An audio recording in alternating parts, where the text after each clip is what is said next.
नमस्कार, देखना शुरू कर दिया मौज भाई एक्सप्रेस में हूँ राशिद रजा। इस वक्त मेरी हाजिरी मुजफ्फरपुर के चर्चित युवा नेता सावन पांडे के पास। और आपको बताते चलो कि जब से इन्होंने जनसुराज का दामन छोड़ा है और अब से कहीं न कहीं लगातार इन दिनों चर्चा में बने हुए, आपको जानकारी के लिए बता दूं कि 5 सितंबर से आपका बेटा आपके द्वार कार्यक्रम की इन्होंने शुरुआत करेंगे। और जानकारी के लिए यह भी बता दूं कि 12 से 1 जैसे ही बजेगा वहीं करेंगे दाल भात की बात और मांग कर खाएंगे दाल भात।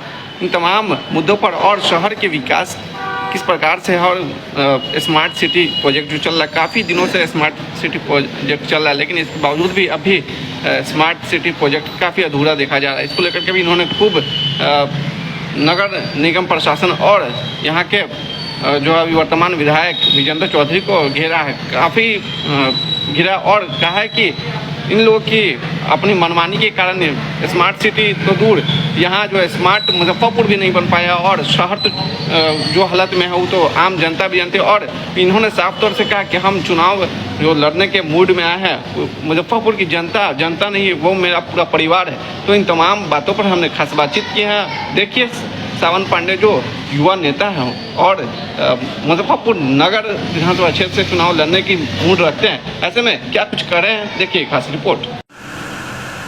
सबसे पहले तो चैनल में बहुत बहुत स्वागत है सावन जी। मुजफ्फरपुर का नगर क्षेत्र से आप चुनाव लड़ने की पूरी तैयार है। आपका बेटा आपके द्वार जो 5 सितंबर से आप कार्यक्रम शुरू करने जा रहे हैं, उसको लेकर क्या कुछ रणनीति बना रहे हैं? सर्वप्रथम आपको और आपके सारे व्यूअर्स को मेरा सादर प्रणाम, बहुत बहुत धन्यवाद।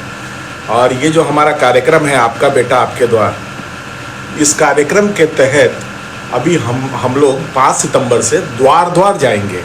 मुजफ्फरपुर के हर एक दरवाजे पे जा कर के एक बेटे की तरह अपने परिवार के माली हालात को समझेंगे और कहाँ कहाँ समस्याएं आ रही हैं उनको नोट डाउन करके उसमें कैसे आमूलचूल परिवर्तन लाया जाए, कैसे सुधार किया जाए, इन चीज़ों पे काम हम लोग आपका बेटा आपके द्वार के तहत करेंगे। और उसी में एक कार्यक्रम हमारा है बात दाल भात पर। हम लोग वहाँ पे जा कर के मांग के खाएंगे भी और वहाँ पे खाते हुए बैठ कर के वहाँ के सारी व्यवस्थाओं को कैसे दुरुस्त किया जाए, इन सभी चीज़ों पे विचार है। आखिरकार इसका उद्देश्य क्या है? बस अपने परिवार के लोगों का जो हालात है उसको समझना, जो मुजफ्फरपुर मेरा परिवार है उसके हालात को समझना और समस्याएं कहाँ कहाँ हैं उनका समाधान कैसे हो, इन सभी चीज़ों पर विचार करना। दाल भात की बात कर रहे हैं, चुनिंदा जगहों पे होगा या सभी जगहों पे होगा? नहीं, सभी जगहों पे होगा। जहां हम लोगों का 12 से 1 बजे का समय दोपहर का हो जाएगा, वहीं पे हम लोग बात दाल भात पे करेंगे। उनके घर से मांग करके खाएंगे और खुशी खुशी हमारी माँ, हमारी बहन, हमारे पिता हमको खिलाएंगे। कहाँ से ऐसा मन बना कि दाल भात की बात करेंगे और घर घर जाकर किस तरह? देखिए, मेरा कोई प्लान स्क्रिप्टेड नहीं होता है, मन में आता है। अपने 100, 150, 200, 500 भाइयों से जिक्र करते हैं, वो लोग मुहर लगा देते हैं कि नहीं कीजिए, तो सही बात है। जाएंगे तो लोगों के रहन सहन को देखेंगे, कहाँ कहाँ समस्याएं आ रही हैं उस पर विचार होगा, तो करते हैं इन चीज़ों को। सब दिल से जुड़ा हुआ चीज़ है, बातें दिल से हैं और दिल तक जाएंगी। फर्राटे से आप बोलते हैं नगर क्षेत्र में तो कोई विकास होता भी है तो कहते हैं कि जितना हम लोग काम कर दिए हो तो सोचना पड़ेगा। काफ़ी विकास कार्य किए विजेंद्र चौधरी जी का हम कहते हैं। हाँ, अब हवाई हेलीकॉप्टर अपने से उड़ा देना है तो कौन मना कर रहा है? ढेर विकास कर दिए हैं। विगत कुछ वर्ष पहले आप देखे होंगे कि एक मिथिलांचल की माँ आकर के अपने बेटे का लाश खींच रही थी इसी मुजफ्फरपुर नगर निगम क्षेत्र में। नगर निगम जो हजारों करोड़ का है, खाली लूट खसोट मचा है। इस बार ना डायरेक्ट चुनाव हो गया है मेयर उपमेयर का, लेकिन इस बार भी तो मेयर पे वो आधिपत्य जमा करके बैठे हुए हैं। मेयर का चलने देते हैं, महापौर साहिबा का चलता है क्या हमारे नगर विधायक के सामने? नहीं चलता है। पूरे नगर निगम पे वो आदमी आज भी कब्जा करके बैठा है। कोई विकास नहीं है मुजफ्फरपुर का। मुजफ्फरपुर का हर जगह से विनाश ही किए हैं वो। और एक तो पुराने प्रोडक्ट है, उनको नए रैपर में मुजफ्फरपुर की जनता डाल करके चलाई, फिर भी नहीं चल पाए। सिक्का आज भी खोटा रह गया। तो ये तो गड़बड़ है ही। जगह जगह गड्ढे खोद दिए जाते हैं, अक्सर लोग उसमें गिरते हैं, चोटिल होते हैं। इस पर नगर निगम तो बिल्कुल मौन ही रहती है। स्मार्ट सिटी प्रोजेक्ट बिल्कुल सुस्त देखी जा रही है, इसको क्या देखते हैं? देखिए, गड्ढों पे बात करने का मन नहीं करता है। अब मन करता है कि किसी तरीके से उतर करके उसको सुधार किया जाए। सारे नेता गड्ढे पे बात कर रहे हैं, बस चुनाव भर बात होता है, उसके बाद बात कहाँ चला जाता है समझ में नहीं आता है। बस सारे नेता पटना में और दिल्ली में ऐसे यासी करते नजर आते हैं। मुजफ्फरपुर का विकास करने वाला कोई बेटा नजर नहीं आता है। बहुत दुख होता है ये देख करके। और स्मार्ट सिटी का जहां तक बात रहा, मुजफ्फरपुर आज तक सिटी बन पाया कि स्मार्ट सिटी बनेगा? 7 साल का स्मार्ट सिटी है, डेगा डेगी चलता नजर नहीं आ रहा है।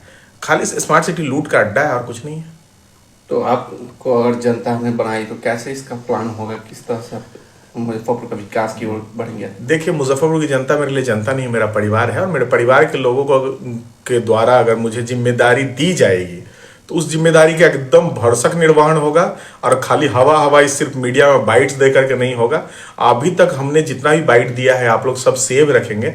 और हमारे चुनाव जीतने के साथ ही 2025 में जब हम लोग चुनाव जीत रहे हैं, चुनाव जीतेंगे तो 1 वर्ष के अंदर में आपको आमूलचूल परिवर्तन पूरे मुजफ्फरपुर में दिखेगा। सशक्त मुजफ्फरपुर दिखेगा, स्वच्छ मुजफ्फरपुर दिखेगा, मजबूत मुजफ्फरपुर दिखेगा। पहली प्राथमिकताएं क्या होंगी?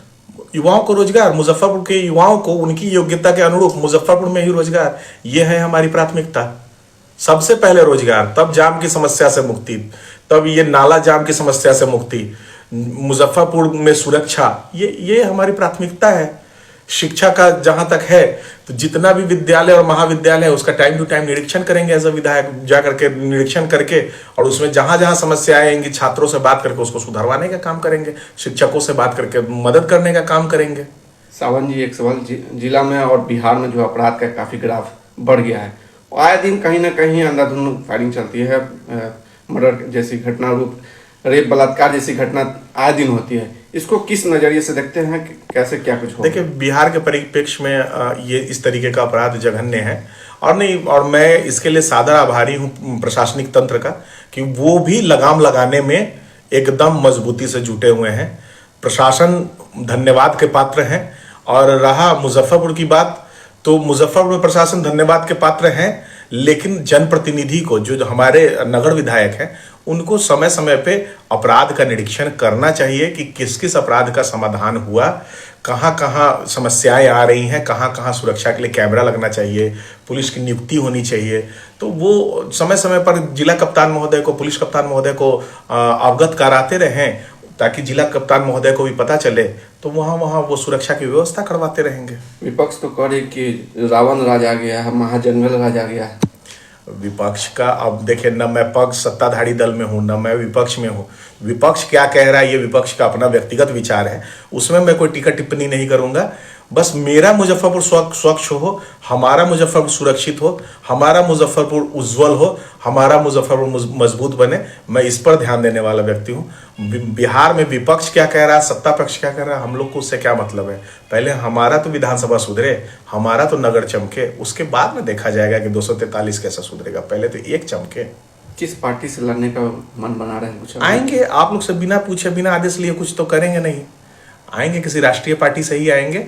और मुजफ्फरपुर की जनता, जिसको आप लोग जनता कहते हैं, वो हमारा परिवार, हमारे परिवार का मत जहाँ ज्यादा होगा उसी राष्ट्रीय पार्टी के साथ हम लोग रहेंगे। शहरवासियों से अपील क्या कुछ करेंगे? शहरवासियों से यही निवेदन हाथ जोड़ करके रहेगा कि इस बार मूल माटी मुजफ्फरपुर को चुनिए, अपने बेटे को चुनिए। वो छपरा जिला, समस्तीपुर जिला, सीतामढ़ी जिला और मोतिहारी जिला से आए हुए बेटे को मत चुनिए। आपका बेटा भी बहुत मजबूत है, आप अपने बेटे पे भरोसा कीजिए। ये नहीं कि आप सावन पांडे पे भरोसा कीजिए। आपके मूल माटी मुजफ्फरपुर का जो बेटा हो, जो विजनरी हो, जो सच में मुजफ्फरपुर को स्वर्णिम पहचान दिलवा पाए, आप उस बेटे को चुनिए। और उसी पड़ोसी के जिला के बेटा को मत चुनिए जो गांव घर से अपना जमीन बेच करके आ गया है और यहाँ आकर के कहता है कि हम यहीं के बेटा हैं। उससे दूर रहिए एकदम। जो अपने गांव का नहीं हुआ, अपने सरजमी का नहीं हुआ, वो आपके मुजफ्फरपुर का क्या होगा? अगल बगल के जिला से आए हुए लोगों से हाथ जोड़ करके निवेदन है कि आपका हमेशा सम्मान है, आप पूरा मुजफ्फरपुर जिला को खरीद लीजिए, आप अरबपति खरबपति बन जाइए, लेकिन प्रतिनिधित्व तो मुजफ्फरपुर के बेटा को करने दीजिए। आप लोग से भी हाथ जोड़ करके यही निवेदन है। क्या परिचय हो गया? सावन पांडे, मुजफ्फरपुर।